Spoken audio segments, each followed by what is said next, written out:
You've become a careless cleaner. There's dust in the corner.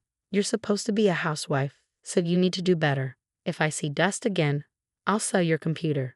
As my work as a comic artist grew, my husband started to ignore me. When I had tight deadlines, he would bother me, get picky about chores, and sometimes even make me redo the cleaning. It feels like my husband wants me to be the perfect housewife, but being a comic artist has been my dream since I was a child. I don't want to give up on it. Also, I have a feeling my husband is hiding something from me. I don't think I can forgive him. I'm Emma, 31 years old. I'm a freelance comic artist. I create comics, and in between, I also take care of the house. My husband, Jack, is 35. We've been married for 6 years. When we got married, we agreed that I would be a full-time housewife. 2 years into our marriage, my parents passed away. I was their only child, so Jack and I moved into the house I inherited. I still didn't want to stop working on my comics, which I'd been doing since I was a student. I could have been a full-time housewife, but my dream is to support myself with my comics. Right now, I'm only doing lighthearted comics. Can I work from home? I asked Jack. He said, it's just a hobby, right? Fine, I guess it's okay. So I kept working on my comics even after we got married. 6 months ago, one of my comics got noticed by a magazine editor. They published it as a 2-page feature. After that, I started getting calls from other magazines and my schedule became packed with comic deadlines. But when I told Jack, he wasn't happy. You've been doing well lately, huh? You're just a stay-at-home wife. Your comics are for fun, right? And your pay is like a kid's allowance, isn't it? Why are you saying that, Jack? I know you don't read comics, but this has always been my dream. Yes, the job might not pay much yet, but I'm still getting paid. I'm a professional. You shouldn't talk down to me like that. When I defended myself, Jack got even more upset. How can you talk like that when I'm the one providing for us? If you have a problem, wait until you're earning more than me. I didn't know how to respond. I depended on him. My work didn't bring in much money, about $600 a month. Jack would only talk to me when I was busy with deadlines. You're being careless. There's dust in a corner. You're a housewife, so get it together. If I see dust again, I'll sell your computer. I knew he wasn't serious, but I was still scared. I ended up spending so much time cleaning that I missed my deadlines. Jack would get even more annoyed, so he started criticizing every little chore, which was frustrating. One night, Jack came home from work. He has a habit of eating dinner as soon as he gets home. That night, just like usual, he sat down, put some food in his mouth, and suddenly shouted from the kitchen. Hey, what is this? The radish isn't cooked properly. Are you serious? Is this what you give your husband after he comes home tired? I was still in a daze after meeting a deadline, but his yelling caught me off guard. I turned to Jack. Just then, Jack picked up his beer and spilled it all over me. My mind went blank. I never imagined someone would pour beer on me. It shocked me completely. Oh, I'm sorry. I must have spaced out while cooking. Everything else should be fine, so just leave out the radish. While cooking, I realized I'd forgotten to cook the radish, and in my rush, I just tossed it into the stew without boiling it. I made sure the potatoes were fine, but the radish completely slipped my mind. I don't usually make mistakes like this, and I felt really embarrassed. It seemed like Jack couldn't forgive me for the mistake either. It's awful that I have a wife who can't even do housework properly. I should never have married you. Jack got up from the table and headed for the bedroom. I quickly followed, but he went into the bedroom and packed a bag. Where are you going? I'm leaving until you apologize. What? I was so confused and didn't understand what he meant. Jack packed his bag and actually left the house. I ran after him, and when Jack reached the nearest station, he got into a cab and left. I called him several times, but he didn't answer. I even sent him an apology on WhatsApp, but he didn't even read it. I collapsed and started crying. That's when I felt a tap on my shoulder.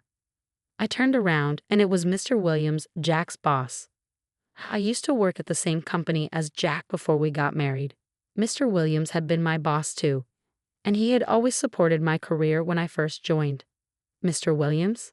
I'm a section chief now, you know. It's been a while. Since your wedding, huh? Why are you crying? You smell like alcohol. Did you go drinking while wearing your apron? Oh, it's been a while. I'm so embarrassed to say this, but Jack and I had a fight. Oh, he can be a bit harsh sometimes, can't he? It's one thing if it's just work stuff, But when you're married and living together, that's when things can really get annoying. Mr. Williams smiled at me, and it reminded me of how many times this smile had helped me out when I made mistakes at work. We decided to go to a nearby restaurant to talk for a bit. So why were you crying? Are you the type to cry easily? Well, it's my fault. I messed up cooking today. I made stew, but only the radish wasn't cooked. That made Jack angry. Ah, I see. My wife is like that too. Sometimes things just happen. There's no need to get mad about it. It just drives us apart, you know. That's a good idea. So you didn't have a fight after going out for drinks? No, I was the one who ended up covered in alcohol because Jack spilled beer on me after he got mad about my cooking. I think it's dried now though.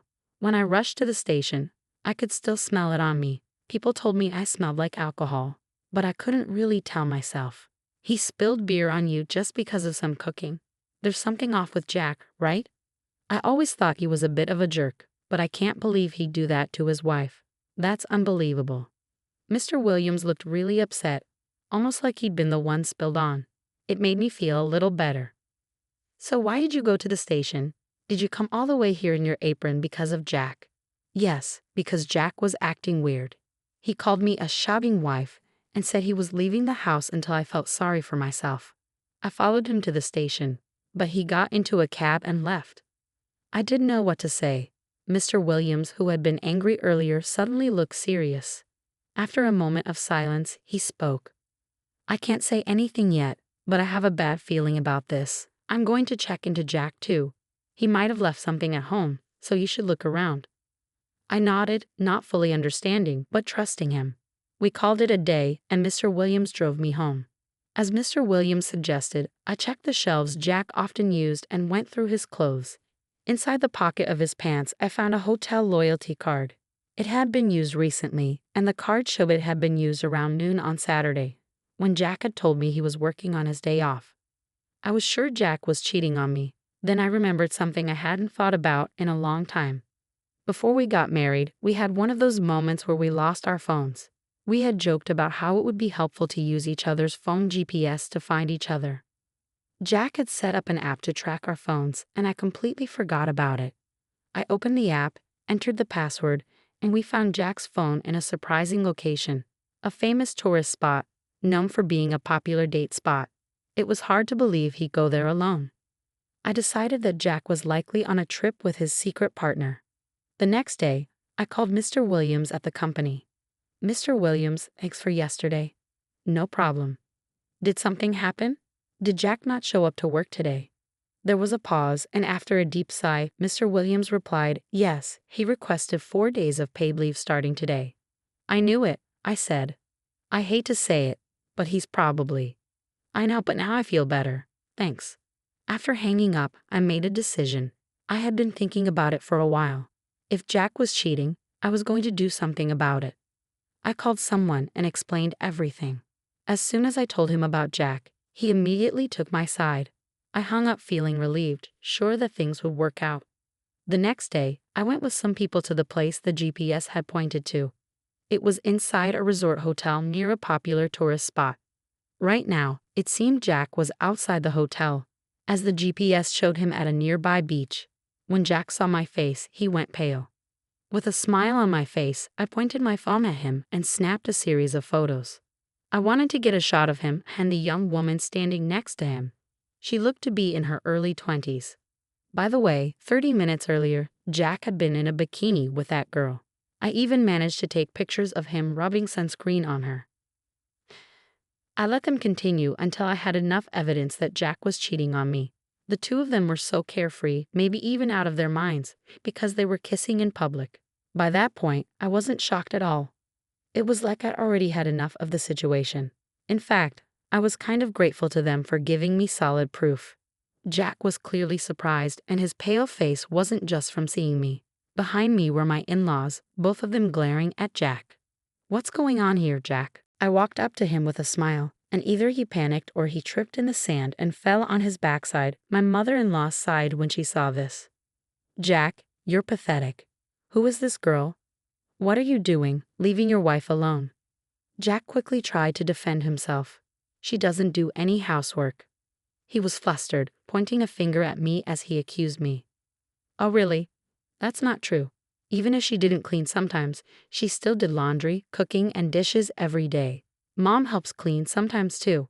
I don't like doing laundry either, and sometimes I leave it to Dad. That's because you work part-time, right? She doesn't. She's just a housewife who draws and messes around. So why can't she at least handle the housework? Jack's words made my father-in-law furious. You don't get it at all. Even people around us were starting to stare. Some were even recording with their phones. I suggested, why don't we go somewhere more private to discuss this? Everyone agreed, so my in-laws and I went to a nearby restaurant first. Jack and his girlfriend changed out of their swimsuits into regular clothes, and then the five of us sat down to talk. We started by hearing Jack's side of the story. I wanted Emma to be a full-time housewife, but she started this silly hobby of drawing comics and ignored her housework. I told her over and over, but she just wouldn't listen to me. So it's only natural that I start looking for someone else, right? Mitch, the girl Jack had been seeing, spoke up, countering him. What? Isn't that different from what you told me? You had a stalker at your house, and you were troubled, so you asked me to help you forget about it for a while. When I suggested you call the police, you said it was only a matter of time before they caught him. If you were married, you shouldn't have dated me in the first place. Mitch started crying after saying that. Apparently, she was still in college and met Jack on a dating app. She told me she was attracted to older men, but now regretted getting involved with him. I'm sorry, I'll never contact Jack again. I've learned my lesson, and I won't let myself be fooled next time, she said, bowing deeply to me and my parents. She showed us her phone where she deleted Jack's number, then left money on the table before walking away. I glared at Jack, who looked panicked by Mitch's sudden exit. It makes sense that I wouldn't do everything you ask, right? I have feelings and a life too. I'm not your robot to control. It's disgusting that you cheated on me just because things didn't go your way. Jack opened his mouth to speak, but my father stepped in. You don't seem to get it, do you? I'm the one who worked to support Emma, so she should respect me, right?